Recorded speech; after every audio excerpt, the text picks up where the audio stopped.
മഹാനായ ലുഖ്മാനുൽ ഹക്കീം റളിയല്ലാഹു അൻഹുവിന്റെ മനസ്സിൽ തറയ്ക്കുന്ന ചില ഉപദേശങ്ങളുണ്ട്. ഒന്ന്, ദുനിയാവിന്റെ മേലുള്ള നമ്മുടെ ആർത്തി ദുനിയാവിൽ നമ്മൾ എത്ര താമസിക്കുന്നുണ്ടോ അതിന് കണക്കായിരിക്കുക.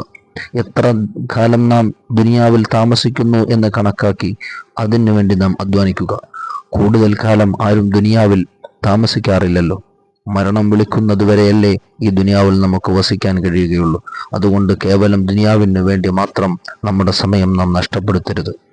രണ്ടാമത്തെ ഉപദേശം, ആഖിറത്തിന് വേണ്ടിയുള്ള നമ്മുടെ അമലുകൾ ആഖിറത്തിൽ എത്ര കാലം നാം വസിക്കണമോ അതിനനുസരിച്ചായിരിക്കണം എന്ന്. അതായത് നമ്മുടെ ശാശ്വതമായ ജീവിതം അത് പരലോകത്താണല്ലോ. ആ ലോകത്ത് നമുക്ക് സന്തോഷകരമായി ജീവിക്കണമെങ്കിൽ ആഖിറത്തിനു വേണ്ടി നന്നായി അധ്വാനിക്കേണ്ടതുണ്ട്.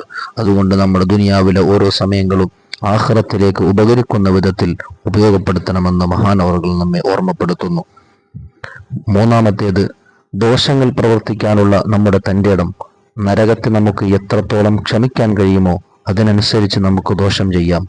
അതായത് ഒരാൾക്കും നരകത്തെ ക്ഷമിക്കാൻ കഴിയില്ലല്ലോ.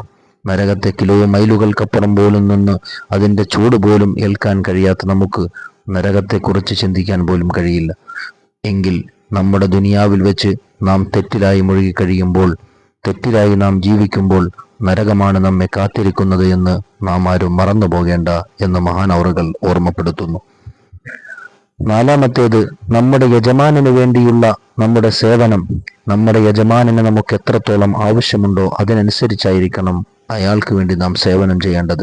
അതായത് അള്ളാഹുവിന് നമുക്ക് എത്രത്തോളം ആവശ്യമുണ്ടോ അത്രത്തോളം നാം അള്ളാഹുവിന് വേണ്ടി സേവനങ്ങൾ, അള്ളാഹു പറഞ്ഞ കാര്യങ്ങൾ ചെയ്യുക എന്ന്, അള്ളാഹു ഇഷ്ടപ്പെട്ട കാര്യങ്ങൾ ചെയ്യുക എന്ന്, അള്ളാഹു ഇഷ്ടപ്പെടാത്ത കാര്യങ്ങളിൽ നിന്ന് വിട്ടുനിന്ന് അള്ളാഹുവിന് ഇഷ്ടമുള്ള കാര്യങ്ങൾ കൂടുതൽ ചെയ്യാൻ വേണ്ടി നാം സമയം കണ്ടെത്തണമെന്ന് മഹാനവറുകൾ നമ്മെ ബോധ്യപ്പെടുത്തും.